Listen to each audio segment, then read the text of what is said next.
The heroin problem is beginning to get worse, and it's going to get worse before, as time goes on. Heroin in Henderson. An undercover detective with the sheriff's office says they started seeing the drug in the area about 3 years ago. And the problem, we're told, is growing. Hillary Simon will introduce us to 3 people this week whose lives have been affected by heroin. She joins us now with her special report. Hillary? Well, Dan, I learned about the heroin problem in Henderson County while planning a follow-up about a drug sweep we reported back in February. And after speaking to a detective with the sheriff's office, I realized this was a much bigger story. Officers are starting to making cases on heroin and doing buys and things like this, but it's still not. There's more heroin in here than actually what the cases are coming up. It's most of the younger ones, the ones that I'm coming across. There's 3 middle school kids that are using the needle and the heroin. This is Detective Bill Mills. He works undercover to find drugs in Henderson County. We're protecting his identity. Right now, he says the only way he can track heroin is through overdoses. So we get a call or something, somebody's passed out a steering wheel, or somebody's sitting in a parking lot, or, like to go in a restroom, they shoot up, and they end up hitting the floor and overdoses. That's how I'm finding most of it. The users, he says, are young. Most of these are anywhere from like 17 to 22, 23 years old. Some are children.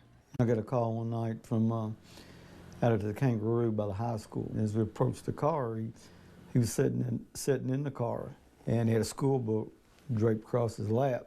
He had a band around his arm, and he had a needle in there, and he just shot up. The heroin problem is a difficult one to solve.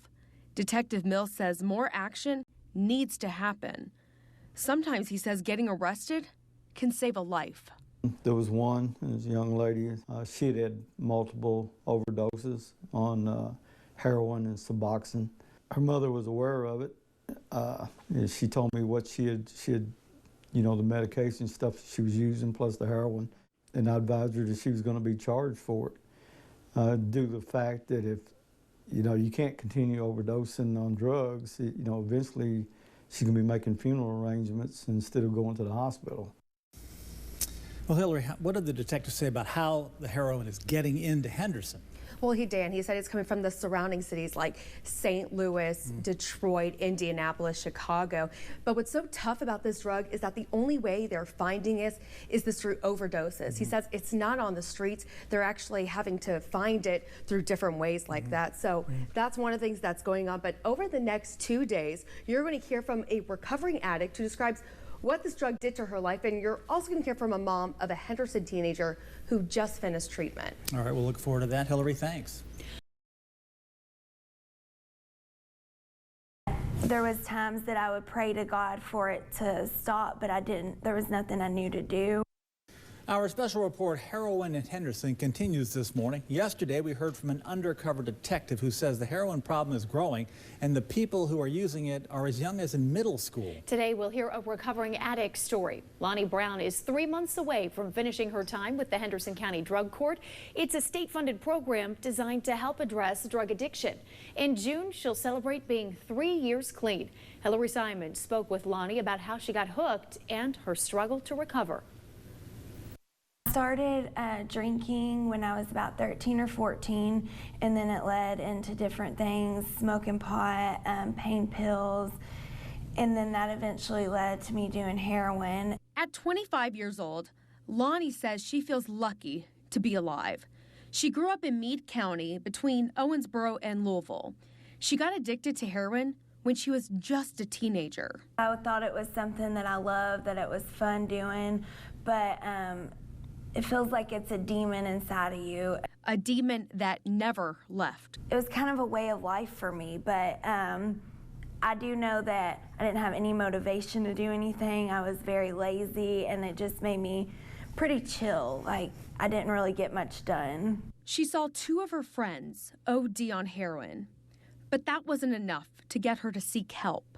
One of my friends I lost when I was in Meade County Drug Court, and then after I lost him, I relapsed about a week later. So it was a scary thought, but it wasn't anything I really thought much more into because I was high. And it's not that I didn't care, it was just at the time getting high was more important to me. Her rock bottom was when the cops followed her home and pulled up behind her one night in the driveway. I feel like when they took me to jail, it was kind of a relief that night that I knew I might get some help. Now that she's clean, for the first time, everything looks clear. My nephew, who will be 9 in a couple weeks, made a comment not too long ago about how when I was his babysitter, I was no fun because all I did was sleep on the couch.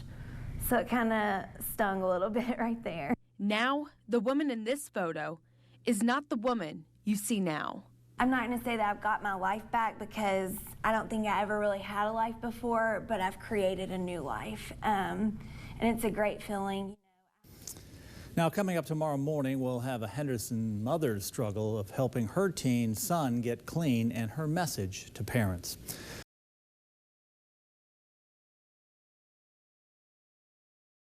And for me, I became addicted to my son's addiction. Heroin and Henderson. Today we continue our look into what we're told is a growing problem in Henderson County, and the heroin users are as young as those in middle school. Now we'll hear the story of 2 mothers whose sons became addicted to the drug when they were young. Hillary Simon joins us in the studio now. Well, Dan and Aaron, these 2 mothers really brought a perspective of what this drug has done to their family. One of them is lucky to see their child in recovery now. The other will never be able to hold her son again. Here's how heroin changed their lives. Our family has been torn apart. Watching your children go through loss like that and then suffer. It didn't have to happen. It did not have to happen. These mothers have several things in common. Their kids were friends. We raised our children in church. We ate dinner together. Very intelligent. Duke University wanted to follow him. But what tore them apart was heroin. Kathy Melton's son, Jake, started using the drug at the age of 15, and by 16, he overdosed. I mean, he's not breathing on his own. He had seizures all night. And, when he woke up and you tell him everything that we've been through, over the past 48 hours, you think that would be rock bottom. Less than a month later, Tammy Vaught's son, Tanner, who was best friends with Kathy's daughter, died of an overdose. He was 20 years old. I would rather Tanner had 100 charges or sat in jail for 5 years than to not be alive today. Kathy tried everything she could to stop Jake from using.